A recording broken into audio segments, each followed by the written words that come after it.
Hello everybody. As you can see, it's kind of a cloudy day because we're getting ready to have some rain. But this is how far they've gotten on fixing the streets in front of my house. And so, I wanted to talk a little bit today about being a baby boomer and how much fun it can be, and some of the things that it means to be a baby boomer. Now, if you were born between about 1949 and 1970, you're a baby boomer. And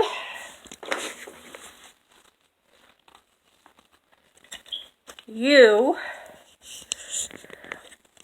are going to be somebody who is probably very family oriented and has some really traditional values. Here we go. And some of your fondest memories might be a place like this. This is the painting, one of the paintings I was working on. This is on Golden Pond. It's finished now. And it's going to go up on my Patreon page. But being a baby boomer, some things just kind of go along with it. Things like collecting. I've got all kinds of things that I collect.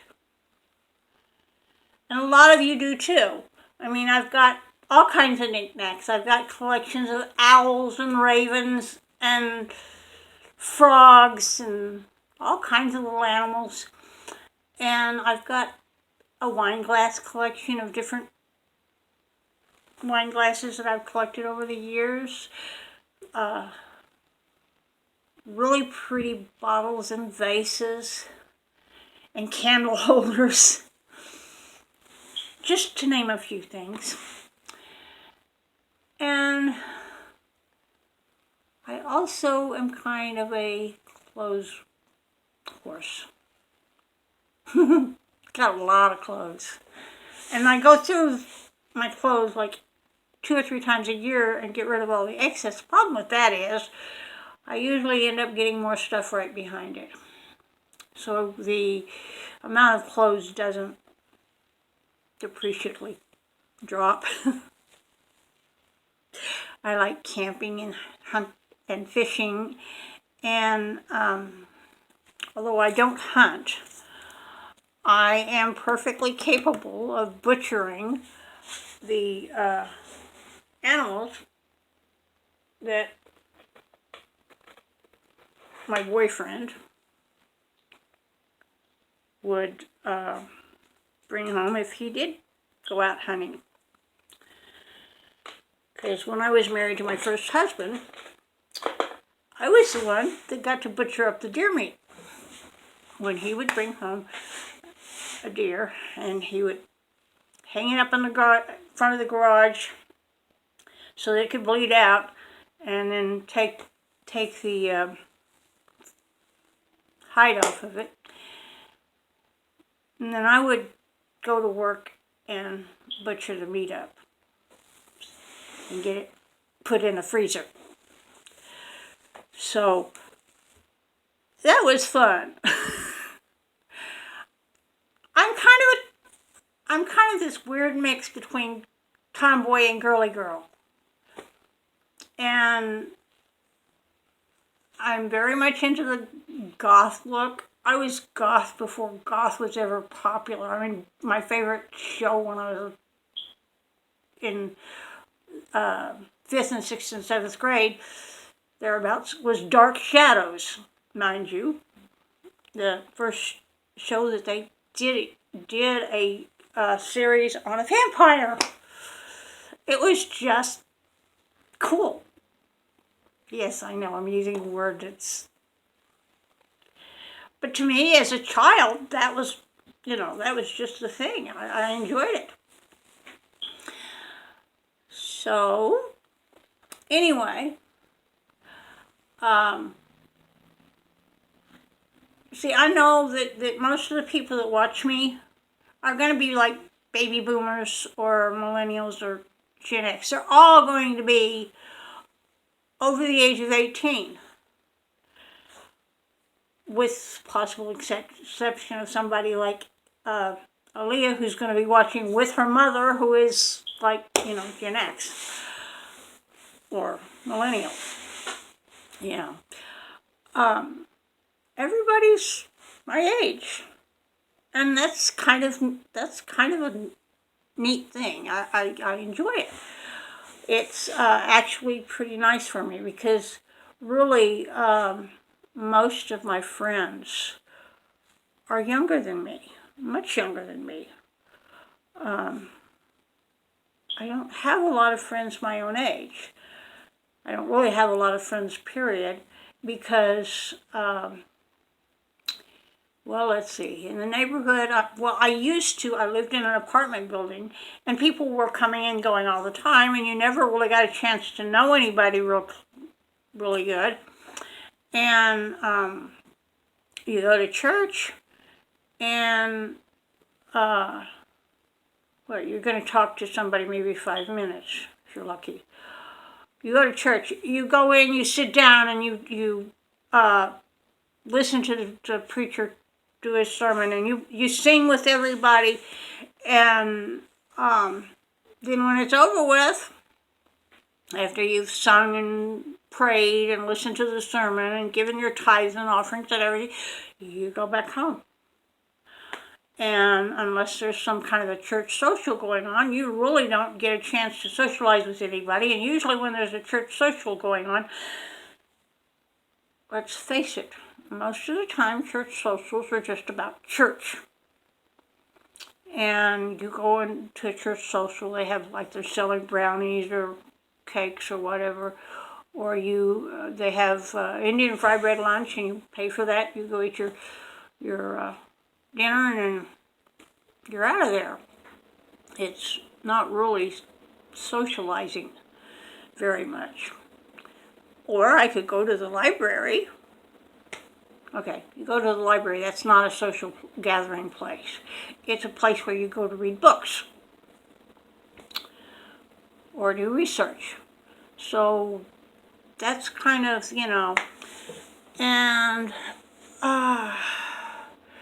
actually I had more friends when I was homeless, because in the shelter people tended to gather together in little groups and make friends with each other. So I got to know a lot of people when I was homeless and dealing with the shelters. And after I got to where I was off the street again, most of my friends at that time were from down around the day center, and which is a local shelter, and the homeless can meet there during the daytime and get out of the weather. So but yeah, after my first husband and I got divorced, I really, I was homeless for a while after that, and I was on the streets a lot. When I was working at a job, I was overly outgoing while I was on the job, and I'd go home and I'd be just my normal shy, solitary self. So it's hard for me to relate to people that are real popular and outgoing and everything, because they had a whole different kind of upbringing than I did. I was very sheltered as a child and had very strict parents. I wasn't allowed to go places and socialize the way other kids were. That's the only time I got to do anything was a church-related thing. And, we'd go roller skating or whatever, and it was the kids I knew in high school. But they, that was it. And after I got to a certain age, I wasn't even allowed to do that much because my parents had weird ideas about the kind of person they thought I was. And it was kind of strange because when my brothers came along, both of them got to do all kinds of stuff. And nobody ever told them they couldn't have friends or they couldn't go places or do things. They actually got to go do things. They both of them got to be in a band at school and do after school things. When I was growing up, I wasn't allowed to do after school things that, like I was in the chorus one year for about half the year, and my dad pulled me out of the class because they had an after school thing that was mandatory. If you were in that class, you went to this this evening thing, and my dad did not want to be taking me to it, and so after that happened, he took me out of the class. So I never really got social skills. I didn't know how to relate to people. I don't know to this day. I don't really know how to relate real well. But I've managed to have a lot of friends here on YouTube somehow. All of my YouTube friends and family that follow me. In fact, most of you, I don't know much about you. We don't really talk or anything unless you make a comment below or you contact me on my email. I'm not really going to know a whole lot about your life other than what I see on your videos. And I'm subscribed to an awful lot of people, but I don't really watch that many of those videos that are being put out as much as I'd like to. I mean, if I did that, I'd never get anything done in the house. And I never get any work done on my paintings. And I'm trying to become a professional artist and have I've already sold a couple of paintings last year. So to a certain extent, I already am a professional artist. But I would like to be the kind of person, I would like to be able to make a living by my painting. So I've got to spend time doing that. And that takes time. And keeping the house clean takes time, and I'm not really the best housekeeper in the world, I'll admit that.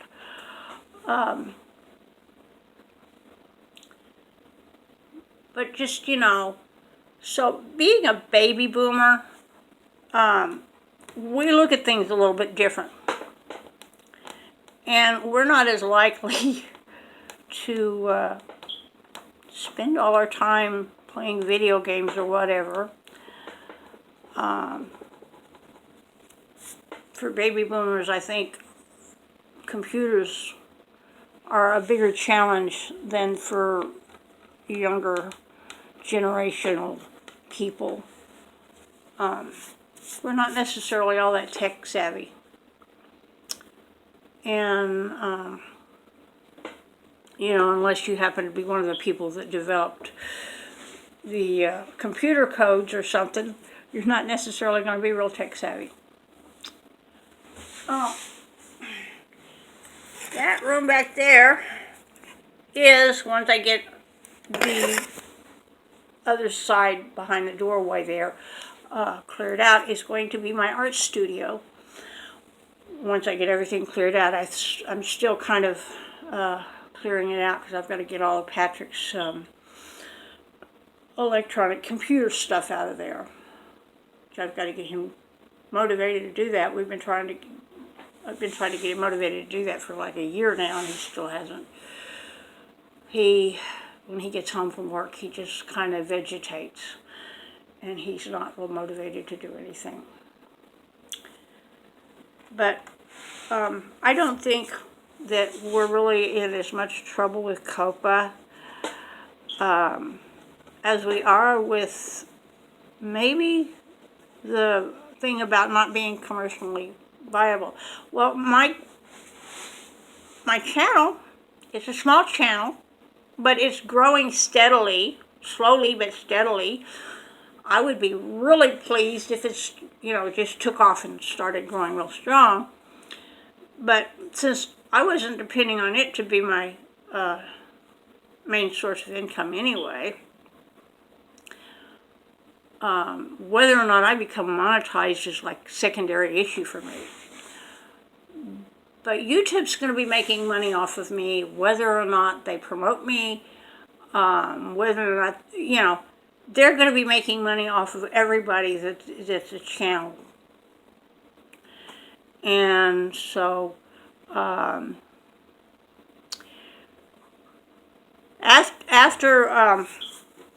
January 1st, if I still have my channel, which I don't know whether I'm going to get dropped or not, but if I still have my channel, you're going to start seeing my reborn dolls and paintings again, more.